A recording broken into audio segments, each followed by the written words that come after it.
ಅಸ್ಸಲಾಮು ಅಲೈಕುಂ ವರಹಮತುಲ್ಲಾಹಿ ವಬರಕಾತಹು.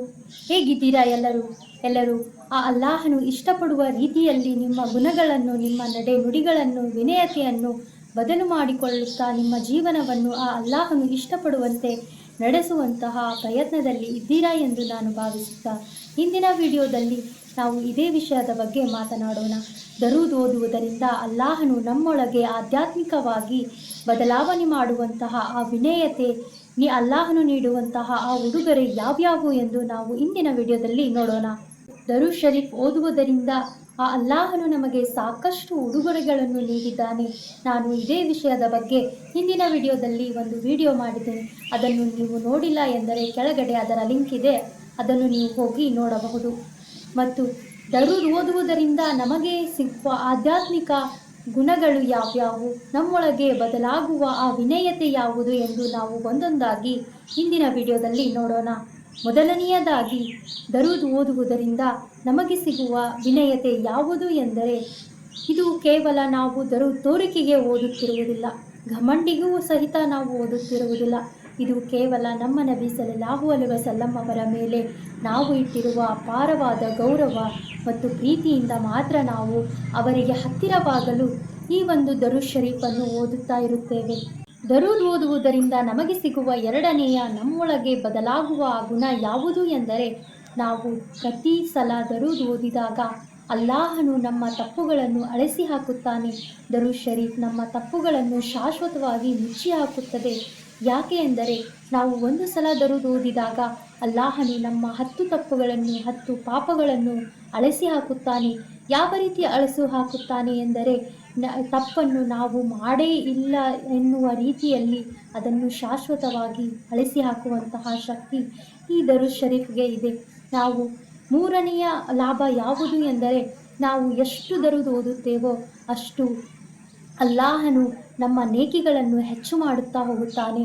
ನಾವು ನಮ್ಮೊಳಗೆ ನೇಕಿಗಳನ್ನು ಹೆಚ್ಚು ಮಾಡಿಸಿಕೊಳ್ಳಬೇಕು ಎಂದರೆ ನಾವು ಹೆಚ್ಚು ದರೂದ್ ಶರೀಫನ್ನು ಓದುತ್ತಾ ಹೋದಂತೆ ನಮ್ಮ ಒಂದು ದರ್ಜೆ ಹೆಚ್ಚಾಗುತ್ತಾ ಹೋಗುತ್ತದೆ. ನಾವು ಅಲ್ಲಾಹನಿಗೆ, ಅಲ್ಲಾಹನ ರಸೂಲ್ಗೆ ಹತ್ತಿರವಾಗುತ್ತಾ ಹೋಗುತ್ತೇವೆ.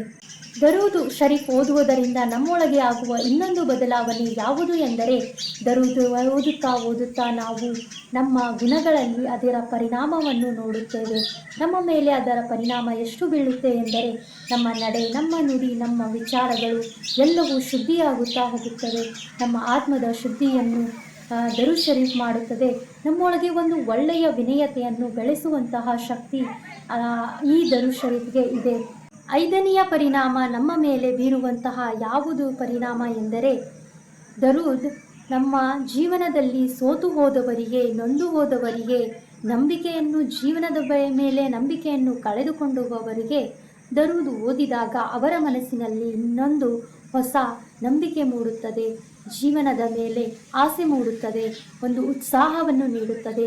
ಅವರೊಳಗೆ ಹೊಸ ಜೀವನದ ನಡೆಸುವಂತಹ ಒಂದು ಒಳ್ಳೆಯ ಭಾವನೆ ಅವರೊಳಗೆ ಮೂಡಿಸುವಂತಹ ಶಕ್ತಿಯೂ ಕೂಡ ಈ ದರೂದ್ ಶರೀಫ್ ಹೊಂದಿದೆ.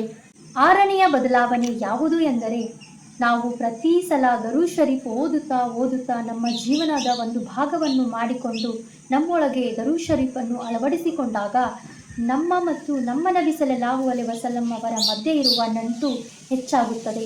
ನಾವು ನಮ್ಮ ನಬಿ ಸಲ್ಲಲ್ಲಾಹು ಅಲೈಹಿ ವಸಲ್ಲಂ ಅವರಿಗೆ ಹತ್ತಿರವಾಗುತ್ತೇವೆ. ಅವರ ಆಚಾರ ವಿಚಾರಗಳು ನಮಗೆ ಒಳ್ಳೆಯವು ಎನಿಸುತ್ತವೆ. ಅವರ ಒಂದು ವಾಕ್ಯವನ್ನು ಕೇಳಿದಾಗ, ಅವರ ಕಥೆಗಳನ್ನು ಕೇಳಿದಾಗ ನಮ್ಮ ಕಣ್ಣುಗಳಲ್ಲಿ ಕಂಬನಿ ಮಿಡಿಯುತ್ತವೆ, ನಮ್ಮ ಮನಸ್ಸು ಅವರಿಗಾಗಿ ಮಿಡಿಯುತ್ತದೆ. ಅವರ ಆಚಾರ ವಿಚಾರಗಳು ನಮಗೆ ಭಾರ ಎನಿಸುವುದಿಲ್ಲ. ಅವರ ತತ್ವಗಳಂತೆ ನಡೆಯಲು ನಮ್ಮ ಮನಸ್ಸು ಇಷ್ಟಪಡುತ್ತದೆ. ಹೀಗೆ ನಮ್ಮೊಳಗೆ ಬದಲಾವಣೆ ತರುವಂತಹ ಶಕ್ತಿಯನ್ನು ಕೂಡ ಈ ದರೂದ್ ಶರೀಫ್ ಹೊಂದಿದೆ. ಏಳನೆಯ ಬದಲಾವಣೆ ಯಾವುದು ಎಂದರೆ, ಈ ಒಂದು ಪವಿತ್ರವಾದ ದರೂದ್ ಶರೀಫ್ ಓದುವುದರಿಂದ ಅಲ್ಲಾಹ್ ಮತ್ತು ಅಲ್ಲಾಹನ ರಸೂಲ್ ನಮ್ಮ ಹತ್ತಿರವಾಗುತ್ತಾರೆ, ನಮ್ಮ ಜೊತೆಯಾಗುತ್ತಾರೆ. ಈ ಜಗತ್ತಿನ ಬ್ರಹ್ಮಾಂಡದ ಒಬ್ಬ ಭಾಷಾ ನಮ್ಮ ಹತ್ತಿರವಾಗುತ್ತಾರೆ, ನಮ್ಮ ಜೊತೆಯಾಗುತ್ತಾರೆ. ಅವನ ಫರಿಷ್ಠೆಗಳು ನಮ್ಮ ಸಾಥ್ ಆಗುತ್ತಾರೆ, ನಮಗೆ ಸಾಥ್ ನೀಡುತ್ತಾರೆ ಎಂದರೆ ಇದಕ್ಕಿಂತ ಖುಷಿಯ ವಿಷಯ ಇನ್ನೊಂದಿಲ್ಲ. ಹಾಗಾಗಿ ನಾವು ಅಲ್ಲಾಹ್ ಮತ್ತು ಅಲ್ಲಾಹನ ಫರಿಷ್ಠೆಗಳನ್ನು ನಮ್ಮ ಜೊತೆ ಮಾಡಿಕೊಳ್ಳಬೇಕು ಎಂದರೆ ನಾವು ದರೂದ್ ಶರೀಫನ್ನು ನಮ್ಮ ಜೀವನದಲ್ಲಿ ಅಳವಡಿಸಿಕೊಳ್ಳಲೇಬೇಕು. ದರೂದ್ ಶರೀಫ್ ಓದುವ 8ನೆಯ ಲಾಭ, 8ನೆಯ ಪರಿಣಾಮ ನಮ್ಮ ಮೇಲೆ ಯಾವ ರೀತಿ ಬೀರುತ್ತದೆ ಎಂದರೆ, ನಮ್ಮ ಪ್ರತಿಯೊಬ್ಬರ ಮನಸ್ಸಿನಲ್ಲೂ ಒಂದು ಕತ್ತಲೆ ಆವರಿಸಿರುತ್ತದೆ. ಆ ಕತ್ತಲೆಯನ್ನು ಕಳೆಯುವಂತಹ ಶಕ್ತಿ ಈ ನಮ್ಮ ದರೂದ್ ಶರೀಫ್ಗೆ ಇದೆ. ನಮ್ಮೊಳಗೆ ಪಾಳು ಬಿದ್ದಿರುವ ನಮ್ಮ ಮನಸ್ಸಿನಲ್ಲಿ ಅಲ್ಲಾಹನ ನೂರನ್ನು ಸೆಳೆಯುವಂತಹ ಶಕ್ತಿಯೂ ಕೂಡ ದರೂದ್ ಶರೀಫ್ಗಿದೆ. ಇಂತಹ ಒಂದು ನಮ್ಮ ಮನಸ್ಸಿಗೆ ಹಸಿರುತನವನ್ನು ನೀಡುವಂತಹ, ಕಾಂತಿಯನ್ನು, ನೂರನ್ನು ನೀಡುವಂತಹ ಶಕ್ತಿ ನಮ್ಮ ಈ ದರೂದ್ ಶರೀಫ್ನಲ್ಲಿ ಇದೆ. ನಮ್ಮೊಳಗಿನ ಕತ್ತಲೆಯನ್ನು ಅಳಗಿಸಿ ಬೆಳಕನ್ನು ನೀಡಿಕೊಳ್ಳಬೇಕು ಎಂದರೆ ನಾವು ದರೂದ್ ಶರೀಫ್ ಓದಬೇಕು. ನಮ್ಮ ಮೇಲೆ ಬೀರುವಂತಹ 9ನೆಯ ಪರಿಣಾಮ ಯಾವುದು ಎಂದರೆ, ಪ್ರತಿಯೊಬ್ಬರಿಗೂ 2 ರೀತಿಯಾದ ಆಹಾರದ ಅವಶ್ಯಕತೆ ಇದೆ. ಒಂದು ದೇಹಕ್ಕೆ ಆಹಾರ ಬೇಕಾಗುತ್ತದೆ, ಇನ್ನೊಂದು ಮನಸ್ಸಿಗೆ, ಆತ್ಮಕ್ಕೆ ಆಹಾರ ಬೇಕಾಗುತ್ತದೆ. ದೇಹಕ್ಕೆ ಆಹಾರವನ್ನು ನಾವು ಸೇವಿಸುತ್ತೇವೆ, ಆದರೆ ಆತ್ಮಕ್ಕೆ ಯಾವ ರೀತಿಯಾದ ಆಹಾರವನ್ನು ನೀಡಬೇಕು ಎಂದರೆ ಅದು ಅಲ್ಲಾಹನ ಜಿಕರ್ನಿಂದ, ನಬಿ ಸಲ್ಲಲ್ಲಾಹು ಅಲೈಹಿ ವಸಲ್ಲಂ ಅವರ ಮೇಲೆ ನಾವು ಕಳಿಸುವಂತಹ ದರೂದ್ನಿಂದ ನಮ್ಮ ಆತ್ಮಕ್ಕೆ ಆಹಾರ ಸಿಗುತ್ತದೆ. ನಾವು ಎಷ್ಟು ಸ್ವಚ್ಛವಾದ, ಪವಿತ್ರವಾದ ಅಲ್ಲಾಹನ ಜಿಕರ್ನಿಂದ, ಅಲ್ಲಾಹನ ನೂರಿನಿಂದ ನಾವು ನಮ್ಮ ಆತ್ಮಕ್ಕೆ ಆಹಾರವನ್ನು ನೀಡುತ್ತೇವೋ ಅಷ್ಟೇ ನಮ್ಮೊಳಗೆ ಬದಲಾವಣೆಯನ್ನು ನಾವು ಕಂಡುಕೊಳ್ಳುತ್ತೇವೆ. ಇಂತಹ ಪವಿತ್ರವಾದ ದರೂದ್ ಶರೀಫನ್ನು ಓದುವ 10ನೆಯ ಕೊನೆಯ ಲಾಭ ಯಾವುದು ಎಂದು ನಾವು ನೋಡಿದರೆ, ಅಲ್ಲಾಹನು ನಮ್ಮ ಜೊತೆಯಾಗುತ್ತಾನೆ. ನಮ್ಮ ಆತ್ಮಕ್ಕೆ ಆ ಅಲ್ಲಾಹನ ಸಂಬಂಧ ಹತ್ತಿರವಾಗುತ್ತದೆ. ನಾವು ಅಲ್ಲಾಹನಿಗೆ ಹತ್ತಿರವಾಗುತ್ತೇವೆ. ಅದು ಹೇಗೆ ಎಂದರೆ, ನಾವು ದರೂದ್ ಶರೀಫ್ ಓದುತ್ತಾ ನಮ್ಮ ರಸೂಲ್ ನಬಿ ಸಲ್ಲಲ್ಲಾಹು ಅಲೈಹಿ ವಸಲ್ಲಂ ಆಗಿರುವ ನಮ್ಮ ನಬಿಯವರಿಗೆ ನಾವು ಹತ್ತಿರವಾದರೆ ನಮಗೆ ಅಲ್ಲಾಹನು ಸಿಕ್ಕಂತೆ. ನಾವು ಅವರ ದಾರಿಯನ್ನು ಹಿಡಿದುಕೊಂಡು ಹೋದರೆ ನಮ್ಮ ಆತ್ಮಕ್ಕೆ ಅಲ್ಲಾಹನನ್ನು ಪರಿಚಯ ಮಾಡಿಕೊಟ್ಟಂತಹ ನಮ್ಮ ನಬಿಯವರು, ಅವರ ದಾರಿಯಿಂದ ನಾವು ಅಲ್ಲಾಹನನ್ನು ಪಡೆಯಬಹುದು. ಈ ದರೂದ್ ಶರೀಫ್ನಿಂದ ಈ ದೊಡ್ಡ ಕಾಯ್ನಾತಿನ ಬ್ರಹ್ಮಾಂಡದ ಅಲ್ಲಾಹನನ್ನು ಪಡೆಯುವ ದಾರಿಯು, ಮಾರ್ಗವು ಈ ನಮ್ಮ ದರೂದ್ ಶರೀಫ್ ಆಗಿದೆ. ಇದನ್ನು ನಾವು ಪ್ರತಿದಿನ, ಪ್ರತಿ ಸಲ ನಮ್ಮ ಉಸಿರಿನೊಳಗೆ ಬೆರೆಸಿಕೊಳ್ಳೋಣ. ಸದಾ ನಾವು ನಮ್ಮ ನಬಿ ಸಲ್ಲಲ್ಲಾಹು ಅಲೈಹಿ ವಸಲ್ಲಂ ಅವರ ಮೇಲೆ ವಿನಯತೆಯಿಂದ, ತುಂಬ ಒಂದು ಗೌರವದಿಂದ, ಒಂದು ಒಳ್ಳೆಯ ಮನಸ್ಸಿನಿಂದ ಏಕಾಂತದಲ್ಲಿ ಕುಳಿತುಕೊಂಡು ನಾವು ಎಷ್ಟು ಸಾಧ್ಯವೋ ಅಷ್ಟು ದರೂದ್ ಓದುವ ಅಭ್ಯಾಸವನ್ನು ಮಾಡಿಕೊಳ್ಳೋಣ.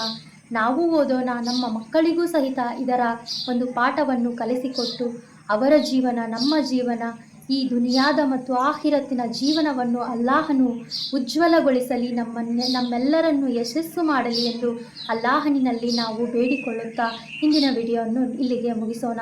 ಸಿಗೋಣ ಇದೇ ರೀತಿ ಇನ್ನೊಂದು ಇಸ್ಲಾಮಿಕ್ಕಿನ ಅಲ್ಲಾಹನ ಮತ್ತು ರಸೂಲ್ ಸಲ್ಲಲ್ಲಾಹು ಅಲೈಹಿ ವಸಲ್ಲಂ ಅವರ ಬಗ್ಗೆ ಮಾಹಿತಿಯನ್ನು ನೀಡುವಂತಹ ವಿಡಿಯೋದೊಂದಿಗೆ. ಅಲ್ಲಿಯವರೆಗೂ ಅಸ್ಸಲಾಮು ಅಲೈಕುಂ ವರಹಮತುಲ್ಲಾಹಿ ವಬರಕಾತುಹು.